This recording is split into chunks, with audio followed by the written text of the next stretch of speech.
Welcome to the Chapter 1 podcast, your inside look at the people powering Charlotte's business scene. Real entrepreneurs, real stories right here in the Queen City. Today we're here with Wendy Atherton with Winston Dane at eXp Realty. And we're really pumped that you are able to make it on the show today, Wendy. And let's start with Chapter 1. How did you make your way here to the Queen City?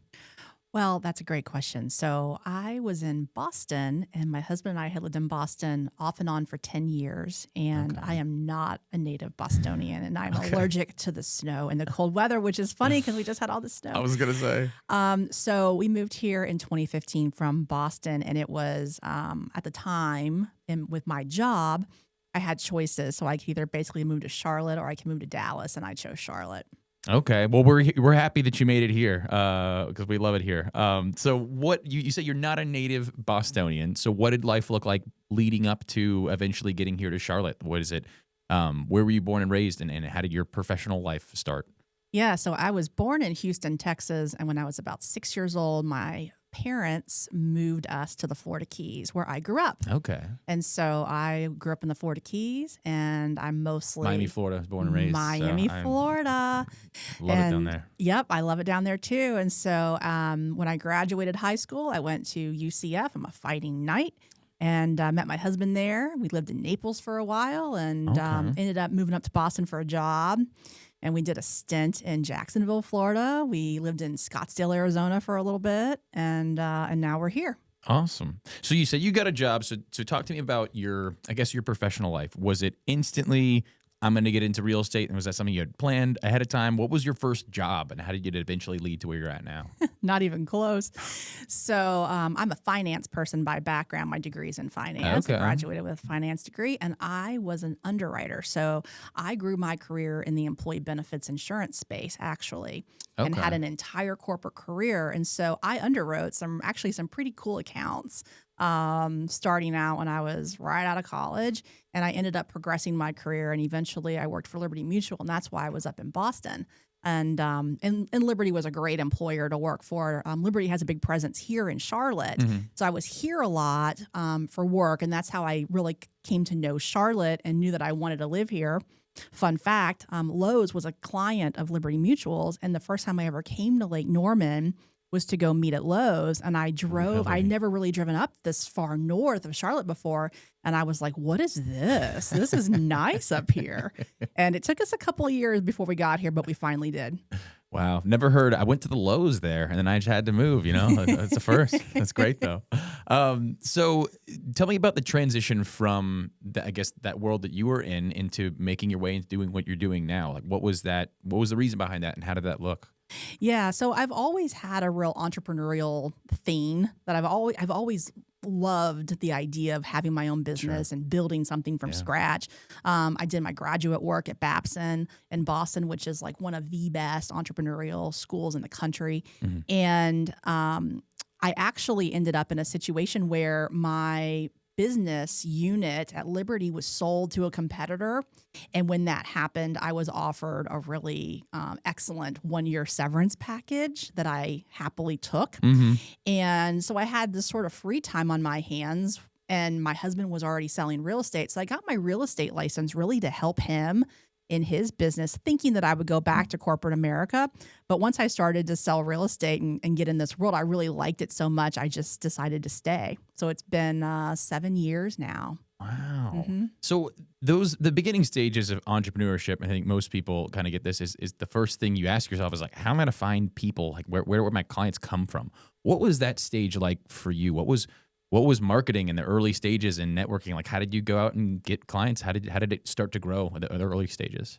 Well, it's really a great question, because a lot of folks, when they go into real estate, they do it somewhere they've lived for a long time. So they have a big sphere of influence, right? They have family and friends and college alumni and all that. And you just know the area better. You just know the area, and people know you. Well, we didn't have any of that. We had only lived here a couple of years. And at the time, I traveled every week in and out of here. So I was almost like a weekend warrior here in the Lake Norman area. So I really started calling on for sell by owners and folks who had tried to sell their house before, maybe weren't very successful. So I just didn't have a network of people to lean into that were going to refer me a bunch of business. We had to build that.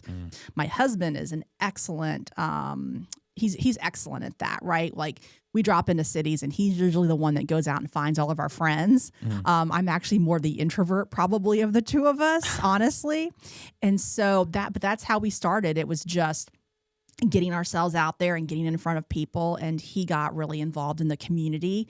And then it just grew from there. I've always had a little bit of a desire to learn, to really learn marketing. So I taught myself how to run all my own Facebook ads and Google pay-per-click. And I've always done it all myself. And we built a lot of our business that way through online marketing.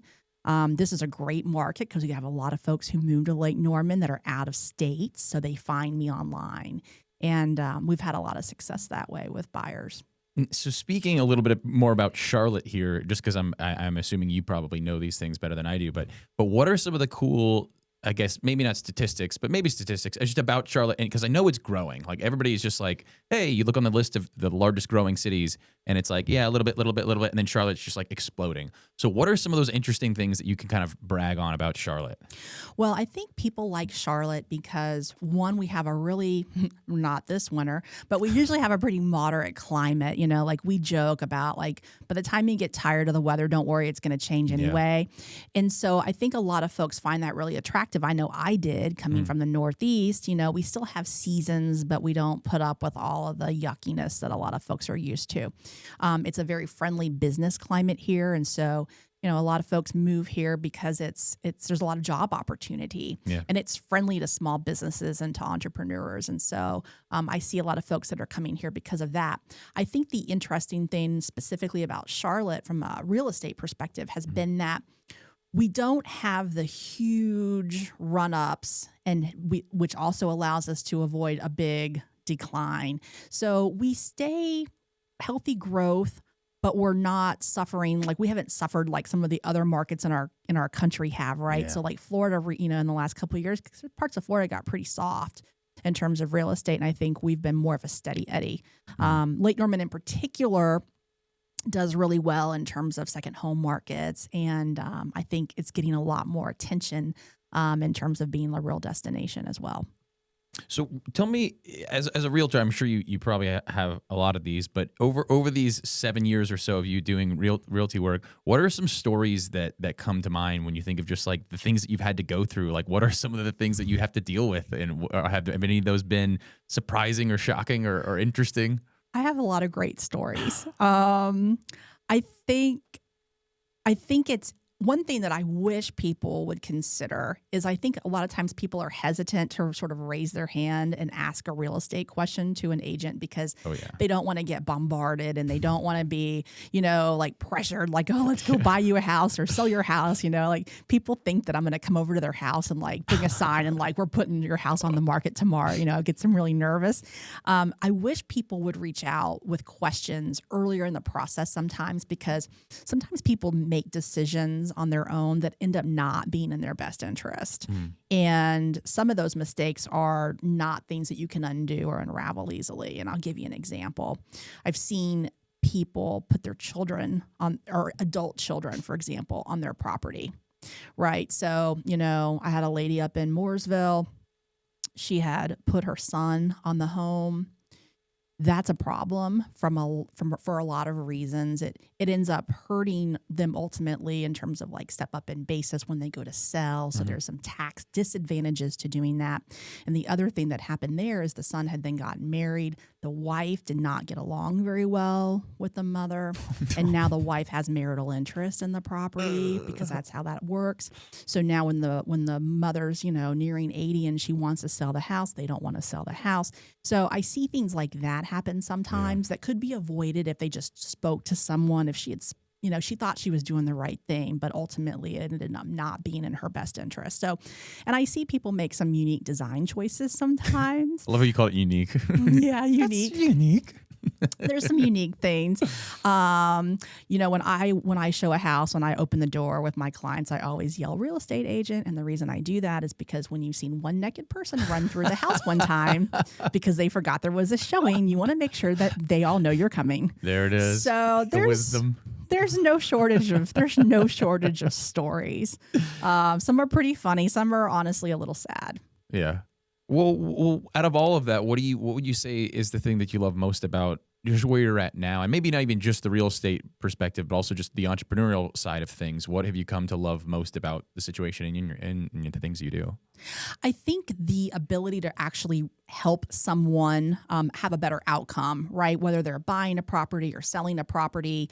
I actually do a lot of work too in the investor space. So I source a lot of off-market opportunities, and then I have buyers who are looking for those opportunities, who are cash, who are ready to go.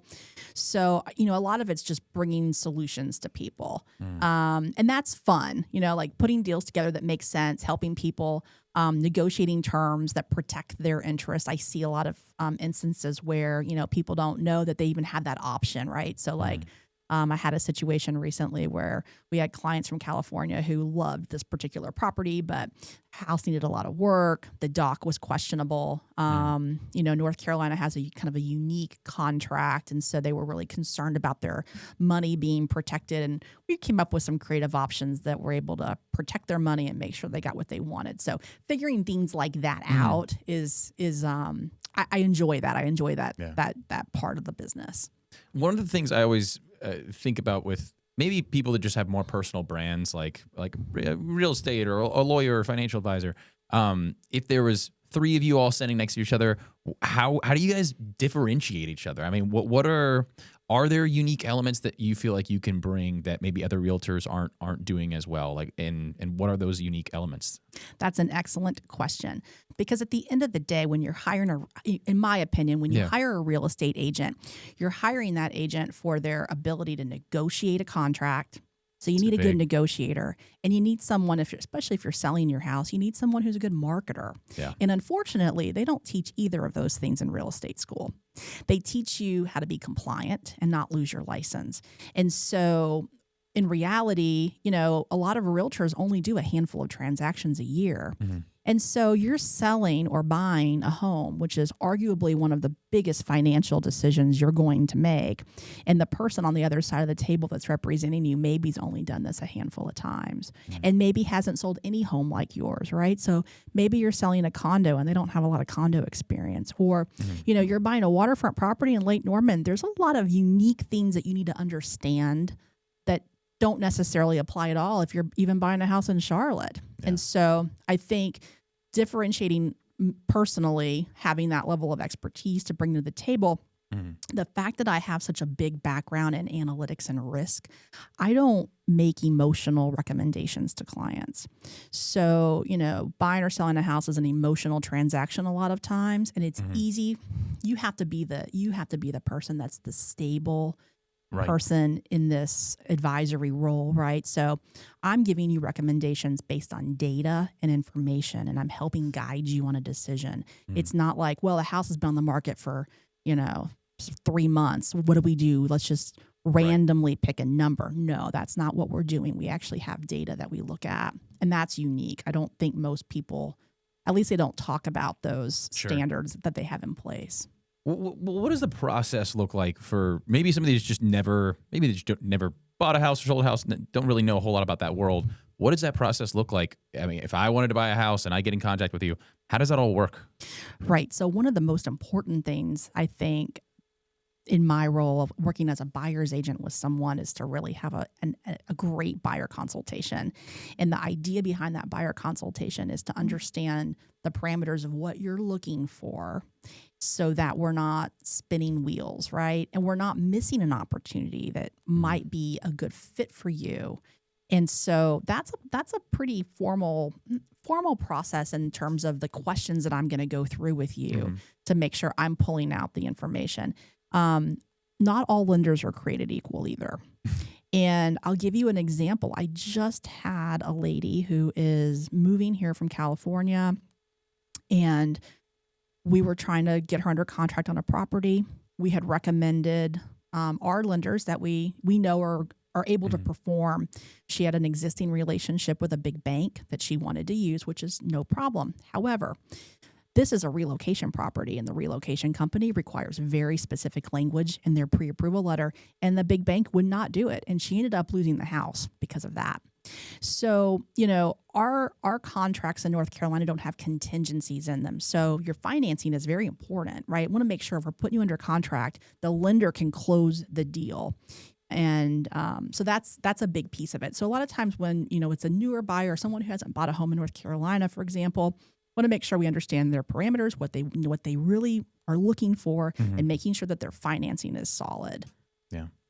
So as kind of like a wrap-up question, if you could talk to yourself from several years ago, or maybe there's a person who's watching who is kind of on that fence of like, hey, I'm going to start this thing. I'm thinking about dipping my toe into the world of entrepreneurship.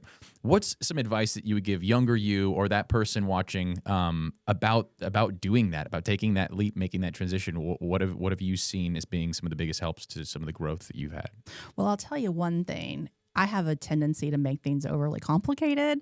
I like to engineer processes and figure things out. And I think the biggest advice I would give myself or somebody who's starting out is keep your business simple. Yeah.